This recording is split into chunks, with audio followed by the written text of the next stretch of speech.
अपने यहाँ इतने अनेक शास्त्र भरे पड़े हैं, आप उन शास्त्रों का अध्ययन करो। सारे संसार के आध्यात्मिक प्रश्नों के उत्तर हमारे शास्त्रों में हैं। आप उन शास्त्रों को पढ़ते नहीं हो। आप सोचते हो कि आपके भीतर के प्रश्नों के उत्तर बाहर के लोग दें।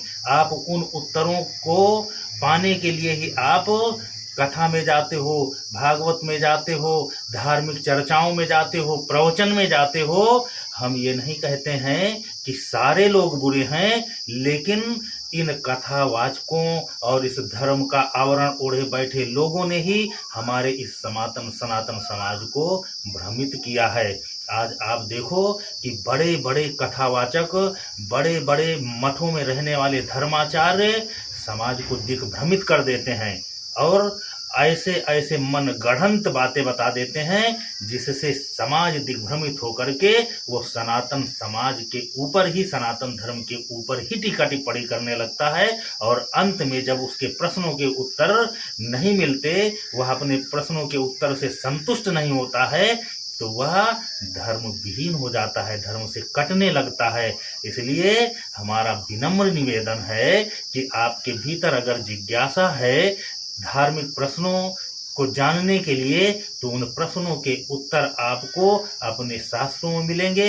आप शास्त्र पढ़ने के आदी बनो, आपके भीतर संस्कार प्रस्फुटित होगा, आपको ज्ञान मिलेगा, आपकी सोच बढ़ेगी, चिंतन बढ़ेगा, आप स्वयं उत्तर अपने आप से ही पाने लगोगे।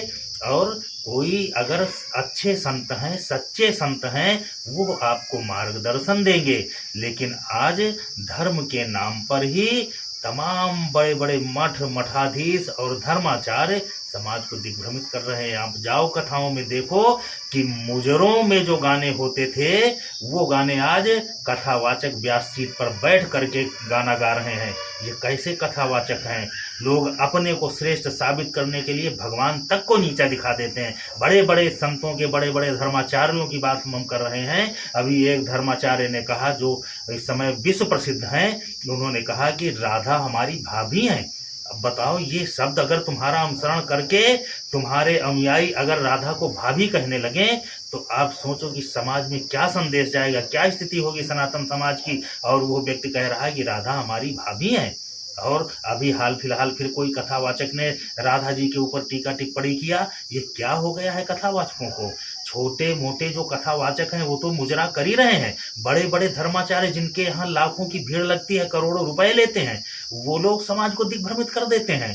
तमाम ज्योतिषाचार्य ऐसे ऐसे हैं जो मनगढ़ंत उपाय बता बता करके लोगों को पागल बना दिया।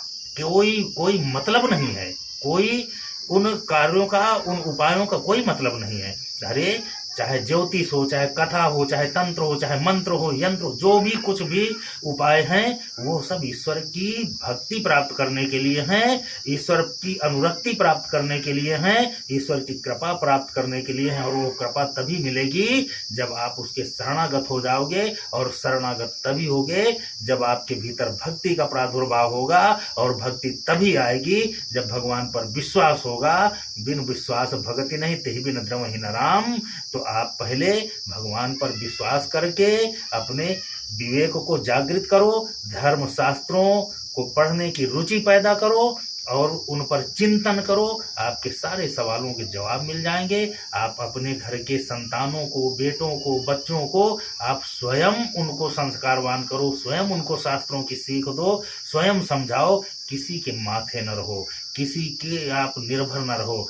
पता नहीं किस भेष में कौन छलिया मिल जाए। भगवान मिलने की बात कही जाती है कि ना जाने किस भेष में बाबा मिल जाए भगवान रे। तो अब भगवान नहीं, ना जाने किस भेष में बाबा मिल जाए शैतान रे। इन शैतानों से बच के अपने भीतर भगवान को प्रकट करो, अपने भीतर भगवान का प्रकटीकरण करो।